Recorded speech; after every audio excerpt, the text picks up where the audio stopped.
Hey everyone, and welcome to Ink Spotlights from Comix Wellspring. This is the series where we shine the spotlight on immensely talented creators who print with us. And today we're joined by David Chavez to talk about some of his projects, his first book, and a little bit more. Thank you for joining the show, David. Tell us all Thanks for having about me, your book. Brandon. Okay, so it's a first issue in a bunch of series that I'm about to create. It's centered around a scientist. He's a pharmacologist. So he has these plants that he's developing. The title of the comic is called Mota Man. So he's developing these different kinds of strains.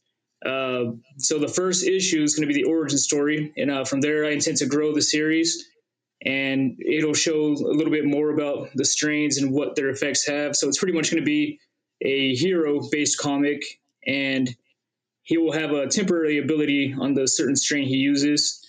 It's kind of like if think of like Popeye, for example, with a can of spinach. So temporary boost of power. So it's something similar to that. Oh, But yeah, I this is gonna love be the first one, and I have a bunch of ideas for what I'm gonna do. I mean, I have way more in my mind than I can pencil out on paper at any time. So yeah, I'm looking forward to keep on continuing with this, and I have a couple other ideas, but they're kind of on the back burner right now. I want to get this one out there first. I love that, and I love you're trying to. It's about plants, and you want to grow the series. That was a good badooch. But in general, like, what got you attracted to formulate it around this strain type of power and like work with that? I find that very fascinating in general. This was actually this character in particular I came up with in middle school, and it was just kind of the same thing. I don't know. It was kind of like a little goofy thing I did with this type of guy. So um, I'm not sure. I just kind of just came up with like, all right, this is going to make him have a power if he does this, and then he'll use his different strain, and it'll be a different kind of power ability or something like that. And it doesn't get too far fetched. Like I'm not going to have any kind of like a overpowered Superman flying laser beams or anything like that. It's just That's still so trying to cool. keep it Yeah. as close to the ground as possible. Oh, nice. And so what got you to, it's just you said this was an idea you had back in middle school. So like what got you creating and when did you finally realize like, oh, I need to start making comics and this is when I need to start doing it? I've actually always, I mean, drew as a hobby, and I mean, as a kid, I would draw little comic strips and never did anything with them though. But I've always just had a passion for drawing, and now it's just the idea that I had this just a story like of Mota Man, just this one in particular. I have so much content that I think about, like in my brain. I have so much like story behind it. It's like, man, I got all this, backstory, all these other things, a bunch of different characters, a bunch of different like aspects of it, and different things branching off of it. And it's like, why don't I just do it? Like I have too much, something that wouldn't let me sleep at night if I didn't make the comic. If it was just something I did and just sat on forever, something that I kind of, me personally, would kind of feel regret over, or not just taking a step and, hey, maybe share this with people, see what they think. Oh, that's cool. And yeah, it's called Mota Man. And so does that like is that like a reference like as in like a stoner comic as well? Or is it just like that just you're just using Mota as in like the sense of like a literal weed that like and then there's different strains of like just a standard weed you'd find in like your yard or something? That's actually a kind of stoner based one too. Because that's, I mean, back in middle school, that was like, that's why it was like a goofy character of mine that I came up with. And I actually had some like old drawings, but the previous drawings of the original compared to what it is now is not really that similar. The only thing I Yeah. kept was probably the hairstyle. The hairstyle was, which is actually kind of like, anime style, but it's going to have like, if you think Dragon Ball Z, Vegeta's kind of hair, it's spiked Yeah. up and all this. So for him, it's going to be a seven, seven big spikes coming out. So it's like a leaf for his I hairdo. love that. Dude, that's so Yeah. sick. Now the strain thing totally makes sense. Like now it Mhm. clicks. Like I'm hyped to read this. Over at Apollo, we also do like some stoner books and we're doing some Yeah. that are releasing next year. Doing a book called The High Adventures of Weed Wizard and Bong Boy. So Okay. maybe one day we got to collab on something that'd be super rad. Yeah. But I love that. I love finding like individuals that are, the fun thing about stoner books too is that like typically there's like not like an in your face message, but it shows you like the innocence of it in general. Mhm. And just like why it's like, I don't know why it's like put down on, but it also goes back to Yeah, early that's comics in general, like I think that's the 70s. thing too. For the longest time, I think there was a lot of stigma over it. So it's something Mhm. that I'm always like, yeah, I can't really share that. It's going to have such a negative. But nowadays, I mean, it's so wide. I mean, it's so common now, and I think a lot of people have a different attitude towards it now. So it's not really something that's kind of like, well, if I put this out there, it's going to make me look, like maybe my boss will think something, and probably have some kind of negative impact. But now it's more accepted now. Yeah, And I no, actually work for completely. a distributor company here. It's a wholesaler for like Budweiser. That's my day job, and we actually now we carry THC drinks.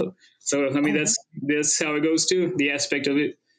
that's so cool. I mean, that's super rad in general because I mean, yeah, again, the culture has changed, the landscape has changed. Hmm. I feel the same way like when I was first trying to release that was almost my first book I put out, and I was kind of worried. I was just like, it's my first book, like it's going to be a stoner book. Like, is that going to Hmm. set up a preconception of like the rest of the comics I do? And I was like, no, no, it's fine. It's just it's all Yeah. different. People accept it, and it's a cultural thing. I was actually invited.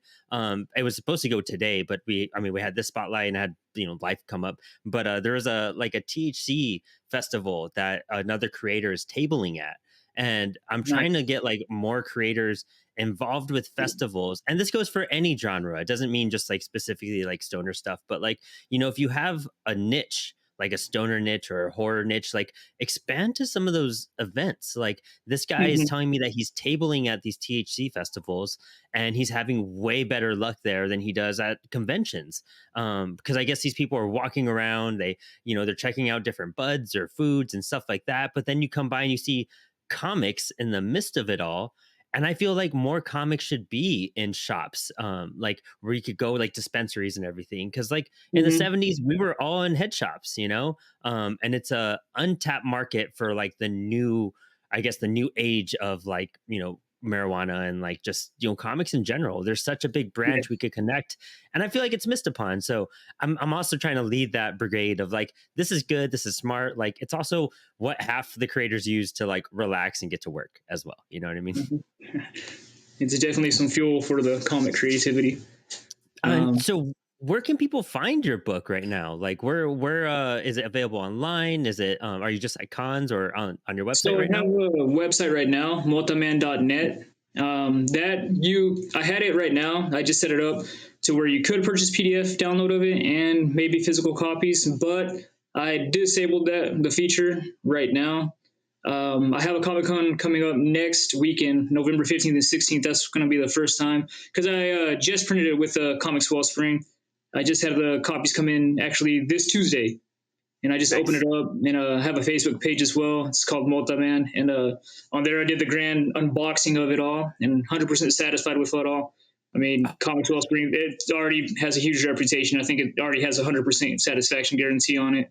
Everybody who uses it, but I was very satisfied with it. But yeah, for after the 15th to 16th, after this Comic Con, I'll activate it on my website, so you could order it on multiman.net, download the PDF and or physical copy if you want to read it that way. Um, but yeah, it's got a lot of cool things. Also have some videos on there. I got QR codes on the back of the magazine because I also have been doing martial arts since 2019, or I mean not 2019, 2009. It's been a while now. So Multiman too. He has a martial arts background, and in the comic I'll pencil out like a technique that he'll do, and um, it kind of explains it a little bit on the comic. It'll be like step by step what's going on, like what technique they're doing, and then on Oh, the that's back right. of the page, on the very last page, you got a QR code. You can scan it. It will take you to. I got a YouTube page where it's showing them different martial art techniques. I have and I renamed them, of course, like all of them to kind of go with the whole lore of it. So like blocking set one would be leaf block set one because it's like a leaf blocking pattern at that point. So it'll be like 7 points that they're blocking against and all that. That's amazing. Um, so yeah, I'm kind of, and I actually have a plan too to make because like the martial arts I study is huge in content. It's got like 350 plus techniques and so many things. So there's manuals for them too, and I'm thinking about making my own comic manuals for like white belt. I'll do a comic manual for like multi-man, and I already have like a lot of things that will tie into it. Kind of same thing, like subtly connect it with the stoner comic, because like renaming them all to have to do with stuff like that. I'm having fun with it, and I'm looking forward to making more. I look forward to seeing it. This sounds so fun. Like, I'm not gonna lie, this sounds like really exciting, right up my alley, right up my taste of some stuff as well. And you kind of need that. There's so many. Like, I write some very serious comics, so I love being able to go to like Wee Mhm. Wizard and Bong Boy, and then you just like have fun. And I think people forget about that sometimes. You could just make a book and have fun. And I love how you've connected it where you could actually learn something as well. There's such a good barrier between that and the martial art connection. Like, this is so exciting, David. Like, do you have any other projects I know you have some on the back burner and you're trying to complete more with Mothman, but do you have anything else you might spark up during the next year as well?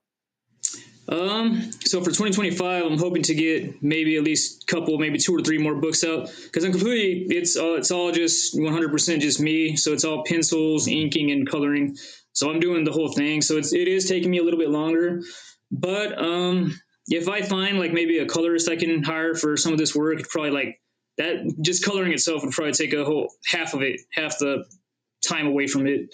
But yeah, there's a couple more now, and the same thing. I want to actually tie them to the same like multi-man world, kind of like the Marvel MCU thing, how they have all the different things. But I have other ideas for like another kind of like zombie. It's like an undead cowboy kind of deal, right? With him, have another one for you can think of like witches, but a whole story behind that too. But the same thing is it's all part of the same world. They all go against kind of the same villain hierarchy. So I got I, like different arcs that I want to do.